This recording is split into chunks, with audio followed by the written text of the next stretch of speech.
So today I'm just going to resharpen this chisel. You use your chisels and they just get dull. They don't break, there's no chips. So all it needs to be is resharpened. So to do that, we are going to start with a DMT Diamond Stone 1000 grit. And all we're going to do is we're going to wet that up. And then we're going to take our chisel and we're going to place it on there. And we're going to do some strokes and sharpen it up a bit. So the first thing that we're going to do is we're going to do this freehand. So in order to do this, you just need to be able to hold the chisel comfortably. So generally what I do is I put a couple fingers on the back of the chisel and then I just kind of grip it like this in these hands.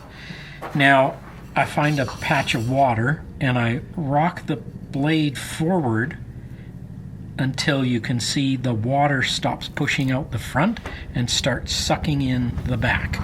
So I'll do it from the side so you can see it pushing out the front. Now it's stopped pushing out the front. And now you can see it sucking in a little bit at the back. Not sure how well that shows up online, but we'll find out.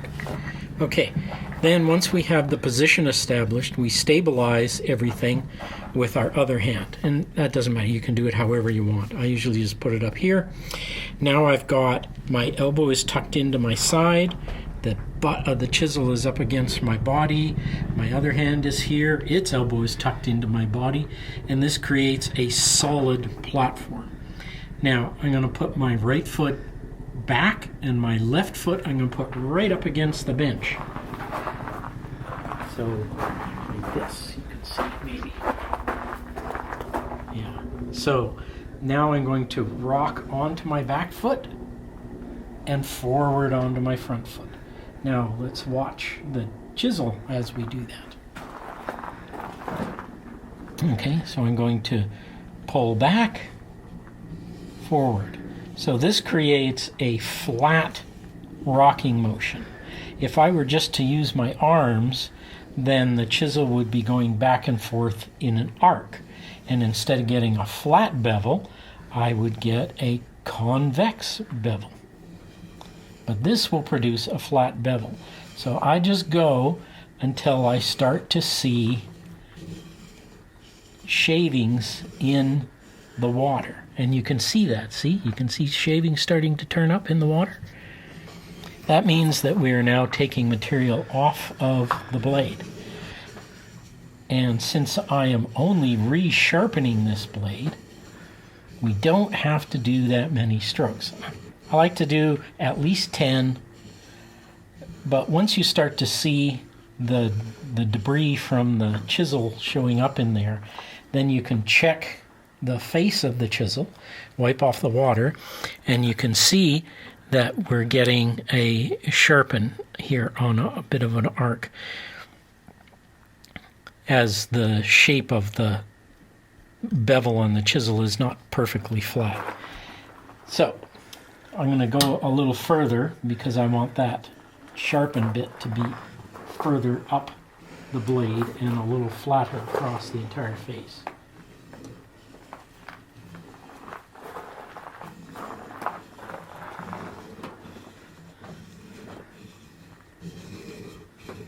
Okay, and you'll notice that I'm going back and forth across the whole face of my diamond stone.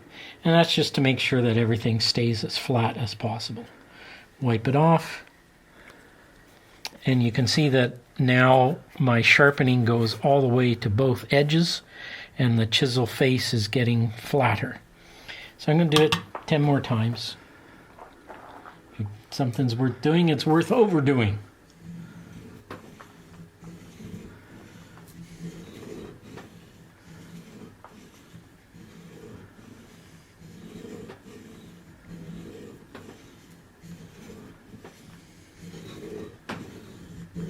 I can do a little more than 10. I'm just going by how much debris we're seeing.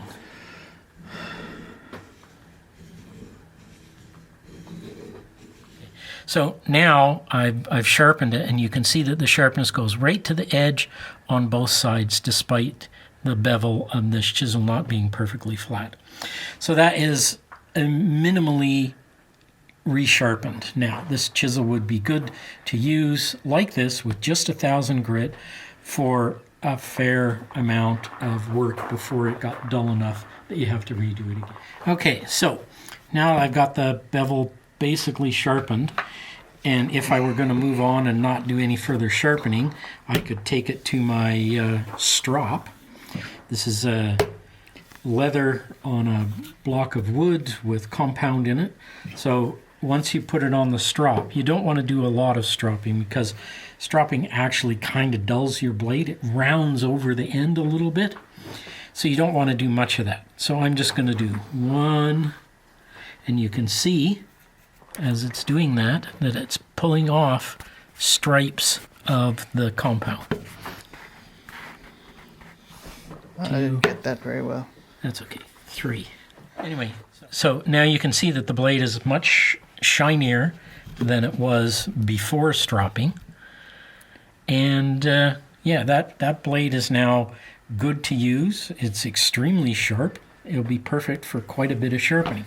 However, we're going to go a little bit further in sharpening this. Okay, this one is a 6,000 grit Japanese water stone. So you can use these dry, or you can use them wet. I generally just use a bit of water. Okay, put it on there, get it. You can see I'm pushing forward to get the water to push forwards. As soon as it starts to pull in the back, I know I'm ready. So now this doesn't require hundreds of strokes. This just requires some strokes, and you can really see, because this is a brand new stone, you can really see, first off, you can see that this stone is not 100% flat. I probably should have spent some time flattening it. So I'm going to do around 10 strokes.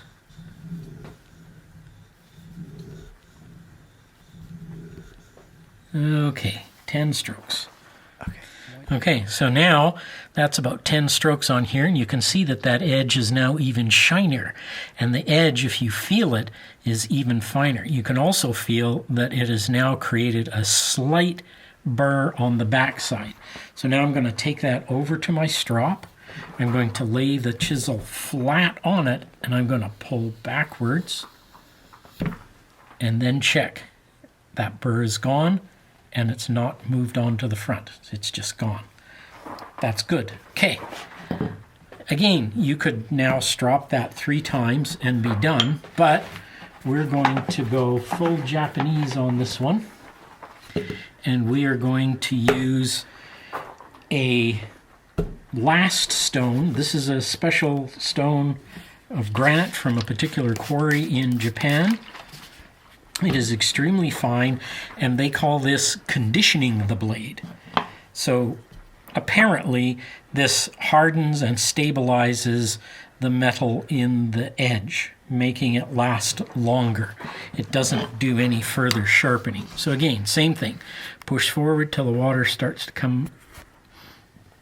Push forward until the water stops pushing out the front and starts to pull in the back. And then we just move it on the stone. You can't feel this, but I can.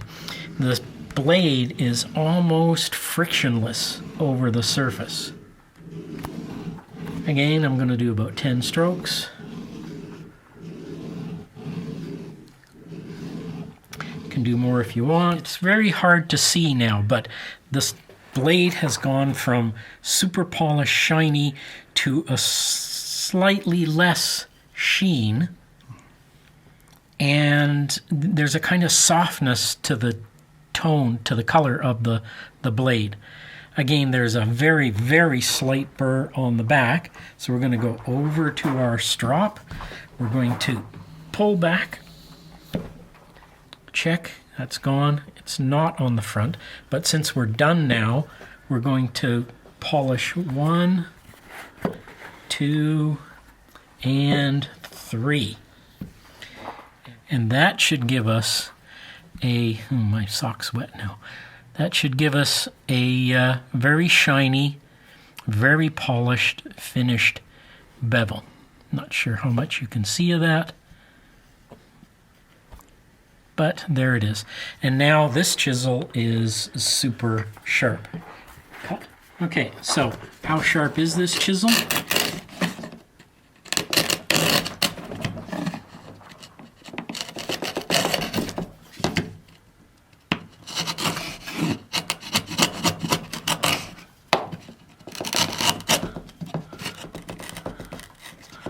This is a cross grain on yellow cedar. And you can see that it pretty much cuts through that pretty effortlessly.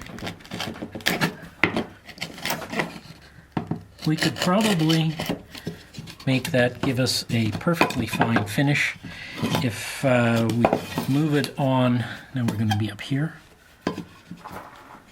Side grain. Now you can see how well that is finished. If you could feel that, you would feel that it is polished like crazy. No need for any sandpaper, and that chisel required very little effort to take off that kind of shavings. So, sharp, very easy to do. Just follow those steps. Start with 1,000 grit, move up to 6,000, finish on a conditioning stone, strop 3 times, and you're good to go for the day. Hope you enjoyed that. Thanks kindly.